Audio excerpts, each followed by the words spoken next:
neutral B? Probably would have went if there was a directional input, he probably could have been thinking side B. Yeah, because I don't know how an up B would have helped him there, but like a side B or neutral B had some horizontal hitbox, so I could have helped him there, but that was one heck of a set. Props to both teams in this. So who's coming up from losers finals? Well, let's see. As I use the amazing thing called a mobile phone for challenge, maybe. Apparently it was 223 to 222. Maddie, he jumped out of his seat and went woo. So yeah, he was. That pop off was interesting. He was really. That set had his blood pumping. He's out for this grand finals right now. The things that these brackets can do is really pump up the adrenaline in each of our players. Yeah. Doubles, I think, is really fun because you put a lot of emotion to it. There's not too much negative take out of it. So you lose just doubles. If you win, you got a good confidence boost coming into singles. So this winner's finals result pushed Bubbles and Makoto to waiting for the winner of losers semis, which currently have Crusticus&vEchoes. So we're seeing Purp&U04 against Cherry Love and Couch Spirits, which I think that's them over there. Yeah. I think my money will be on Purp's team, honestly. Yeah.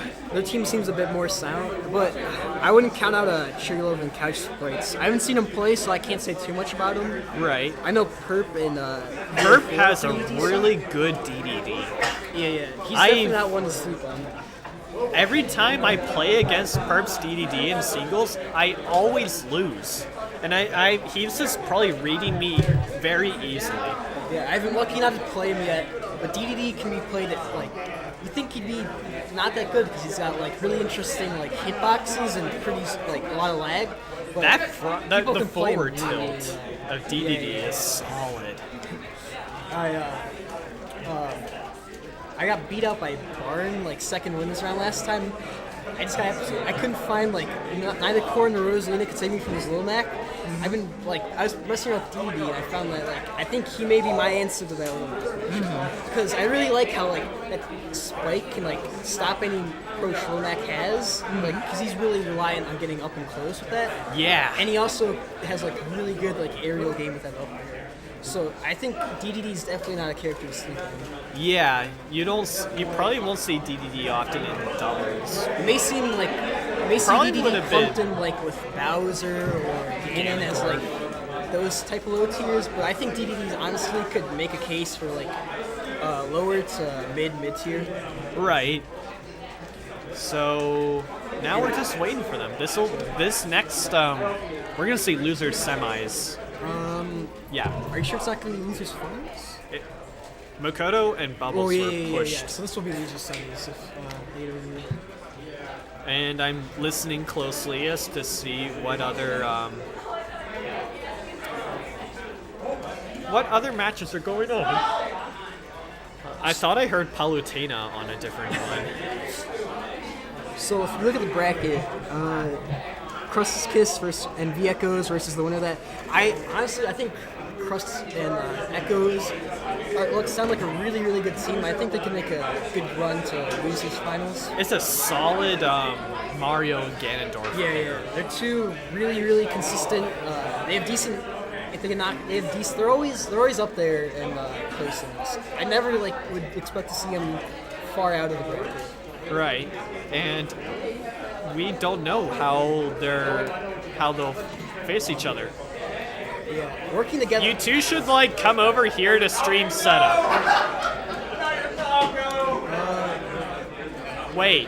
Hey, Nick. You want to come over to stream setup? All right, are they done? One moment. All right, go get him.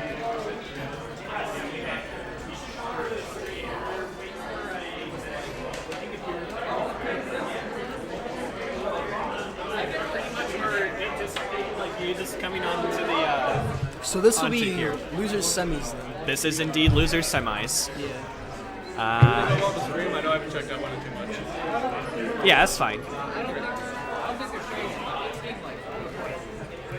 So, We got Crusticus. yeah, this is losers semis. Bubbles and Makoto are in losers finals. So looks like we have. It is indeed losers semis. So Crusticus&vEchoes versus. I think.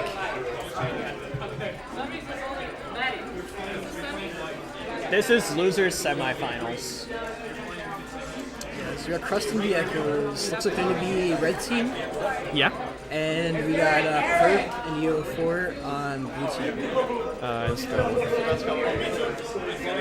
Purp&U04. Or U01. It's U04 in the brackets, so. Well, let's go with that. Yeah. So this, again, is losers semis. Looks like We we have. to Neutralville. Yeah. That's a popular name for this stage. I've heard it from 2 people so far. I picked it up from somebody else, so. So for green team, we have Crusticus&vEchoes, who are playing Ganondorf and Mario. And we have Purp&U04, or U01 in this case. They're playing Keen DDD and Lucina, respectively. Interesting to see Lucina. Oh, yeah. You don't see Lucia too often. You see Martha Roy Right. out of like that type of Which, sword character. if you're unsure whether you're going to be going for tippers or up close, then Lucina might be the choice. I'd say Marth, like, you can, like, I mean, it depends what type of character you want to play. Do you want to play, like, Ooh, do you want to wow. space out people, or do you want to get up in person? That was that was, wow. U01 is Green laying team started down. out really strong with vEchoes doing some good combos, but blue team's been fighting back really, really well. Right. It's still a close game, though, because both the blue team are really close to getting killed. Oh, there goes the There's the SD. It's coming closer already. That's a dangerous side B. That's what you often see from Keen DDD. This is a dangerous game altogether. You got Ganon and DDD and Mario and Lucy all have really, really good kill options. Right. There's no lack of kills going on here. Like, DD's side B does a ton of damage. Oh, there goes Stage Spike. It's No tech by dangerous. U01. Blue team already has themselves in a pinch. Yeah. Be interesting to see how Ganon fits into this doubles match. If that was Oh, on tech. the wow. All those techs, everyone's teching. And that wasn't even enough damage to like really launch Ganondorf. Yeah. Well, Ganon's pretty heavy, so that's a bit understandable, but their moves are still pretty strong, so. Oh, There's the up air. the up air. Ganon's up air is an amazing Solid up aerial air. move. Mario and Ganondorf have each other like Getting back on ledge by Crusticus was really, really nice. Going for the jump option. we have for 2 speed. players against each other in this team matchup that are so used to playing heavier characters. I think all of these people are used to playing with each other. There's no lack of experience from either side here, I'd say. Oh, Yeah, there's Ganon this can't stuff. make it back. Really good lateral launch. That probably had to be from like a DDD down smash. Oh. It's gonna So go now back it's up, just back up. down to Purp from the blue team. I would say DDD in a 2v1 situation is not something you want to see. And it's really easy to team combo a DDD. There it is. There it goes. There's game 1 in favor of Crusticus&vEchoes. Not a bad game 1. Honestly, I think they're both about even. They both had really good, really good times where one team would come out top of another. But I'd say it's mostly due to the other team having like major flubs in the game. Right. I wouldn't say either team's really been shown to be better, more so and more consistent after game 1. So now we have to find out where they're going to go next in game 2. Looks like they're agreeing on Battlefield. Not too out of the ordinary pick for game 2. It's solid. It's about a pretty neutral stage, 3 platforms. Similar to Decent Dreamland, except without a little bit of Wispy Woods pushing this, or being the only gimmick. Not like that's a big deal anyway. I barely noticed it. Yeah, I mean, you'll notice it that one time where you get janked out of a move of it. Right. It's not too much of a factor.